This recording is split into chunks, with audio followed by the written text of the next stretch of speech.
부동산 경기가 안 좋습니다. 특히 신축 시장이 많이 안 좋아요. 금리는 올라가서 내려오지 않고 있고 자재비와 인건비가 많이 올라서 전체적인 공사비가 너무 많이 올랐습니다. 신축하기 위한 조건이 너무 안 좋아졌죠. 많은 곳에서 공사를 보류하거나 중단하고 있습니다. 그런데 주위를 둘러보면 또 그래도 공사를 계속하고 있는 현장들이 있습니다. 이런 현장들은 손해가 예상되는데도 어쩔 수 없는 이유로 현장을 돌리고 있는 걸까요? 자, 오늘 이 영상에서는 이런 상황에서도 꼬마 빌딩 같은 건물을 신축하기 위한 다양한 기회가 아직도 남아있고 또 이런 신축을 통해 부를 늘릴 수 있는 길이 있다는 걸 말씀드리려고 합니다. 지금 신축해도 될까요?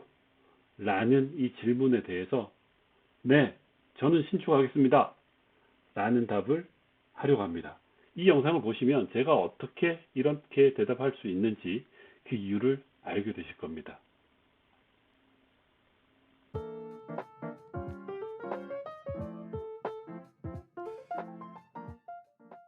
안녕하세요. 왕초보 건물주 투자달입니다. 요새 건축 시장에 대한 뉴스가 많이 나오고 있습니다. PF 부실 이야기, 건축비 올랐다는 이야기, 빌라 공사 현장이 사라졌다는 이야기, 건설사 어렵다는 얘기, 그리고 경매가 쏟아진다는 이야기. 어렵긴 어려운가 보죠. 자, 그럼 신축해서 건물주가 되고 싶은 우리들, 지금 같은 상황에서 어떻게 해야 할까요? 그냥 마냥 시장이 좋아질 때까지 기다려야 할까요? 건축비가 내려갈 때까지 기다릴까요? 아니면 그냥 지금 시작해도 괜찮을까요? 이 질문에 대답을 하기 전에 신축하기 위한 여건이 안 좋아졌다는 그 여건에 대해서 먼저 이야기를 해보도록 하죠. 첫째, 금리가 높아요. 금리 수준을 한번 볼까요? 자, 코로나가 한창 유행하던 2020년에는 기준금리가 거의 0%에 가까웠어요. 그런데 2022년에 들어오면서 금리가 급속도로 올라갑니다.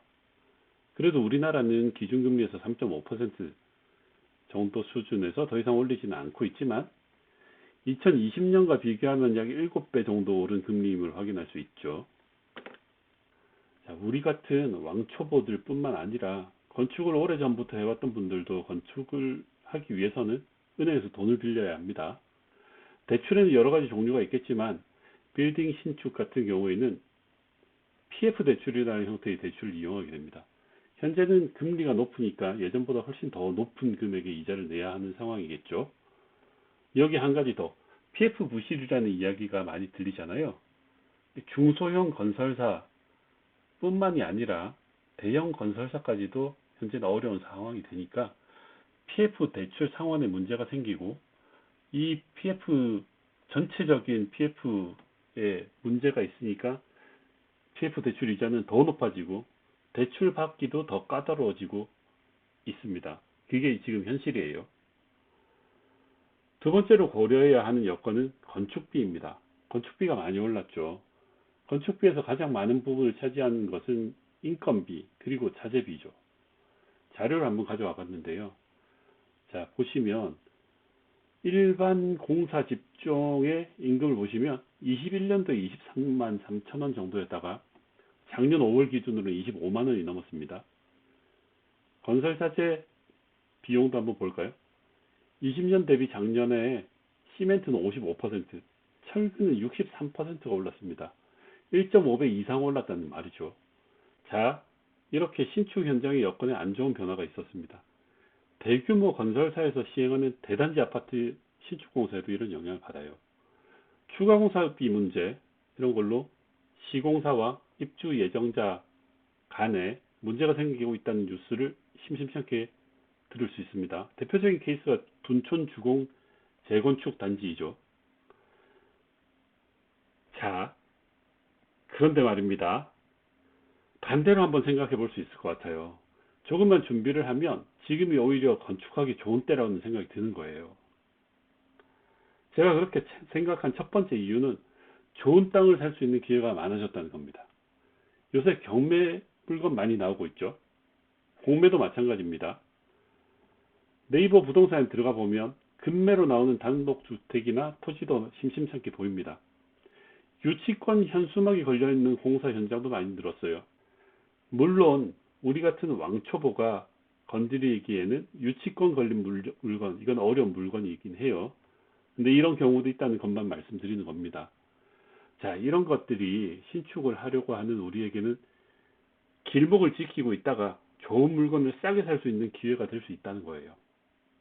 두 번째는요, 인건비, 자재비가 많이 올랐지만 그것 때문에 건축하는 현장이 많이 줄었어요.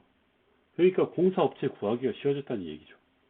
우리 같은 왕초보도 유능하고 일 잘하는 시공사와 건물을 지을 수 있는 가능성이 높아졌다는 얘기로 바꿔서 생각할 수 있는 거예요. 자재도 수급이 잘 되죠. 한때는 돈을 주고도 건축자재, 특히 철근이 그랬는데요. 구하기가 어려웠어요. 근데 지금은 어떨까요? 건축자재 물량이 딸려서 건축자재가 없어서 공사를 못하겠다. 이런 경우는 생기지 않는다는 얘기입니다.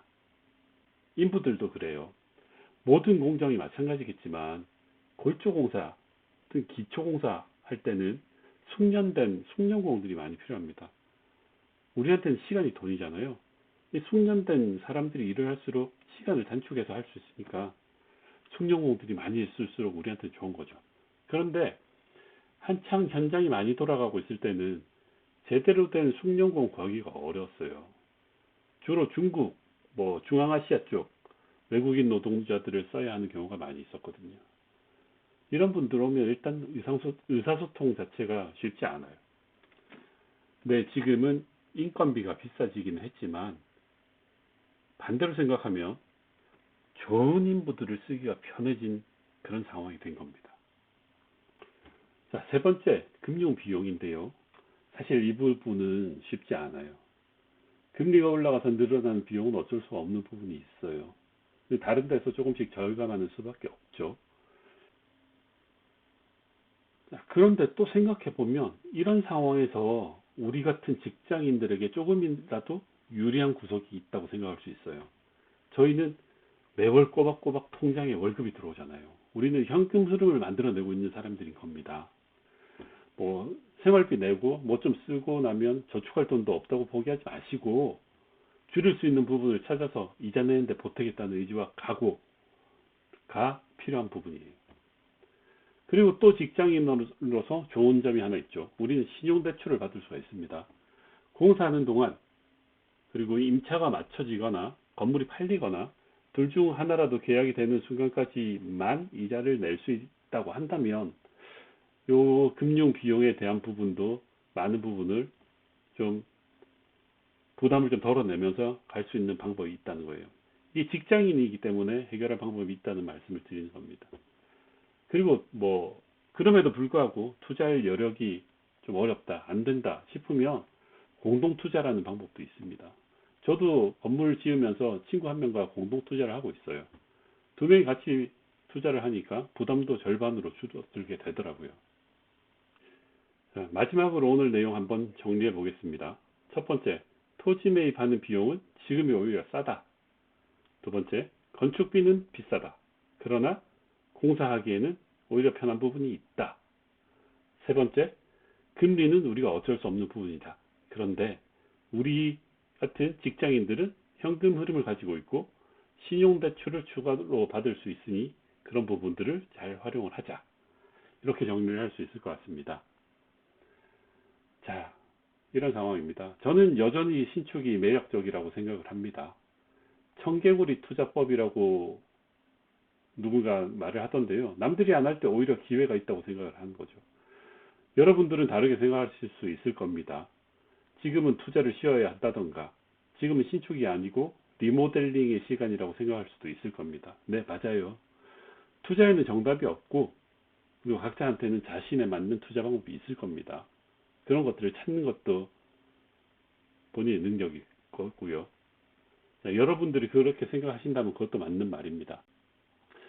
다만 한 가지 말씀드리고 싶은 건 부동산 투자라는 게 반드시 실행이 있어야 한다는 점이에요. 실행을 하지 않고 공부만 계속하는 분들이 많이 계신데 이런 분들이 시장의 상황이 변하면 또 공부를 해야 투자를 할 수 있다고 생각하기 때문에 공부만 하고 계시는 거예요. 실행을 못 하고 있는 겁니다. 부동산 투자라는 거는 전략을 세워서 실행을 하고, 실행을 해보고 다시 전략을 수정하고 또 다시 실행하고, 이런 과정의 반복을 통해서 공부가 완성되어 가는 거라고 생각을 하거든요. 어렵다 하지만 지금도 누군가는 투자를 하고 있고 실행을 하고 있고 돈을 벌고 있습니다. 그러니까 여러분, 내일 당장 나가셔서 임장도 해보시고 잘 지어진 건물도 둘러보시고 부동산에서도 들어가서 상담도 해보시고, 이런 것들을 몸으로 움직여서 실행을 한번 해보세요. 하시다가 어렵거나 막히는 부분, 모르는 부분 있으면, 저도 잘 모르지만 저한테 문의를 주세요. 저 같이 고민을 해보면 답을 찾을 수 있을 수도 있잖아요. 자, 오늘 영상은 여기까지입니다. 시청해 주셔서 감사합니다.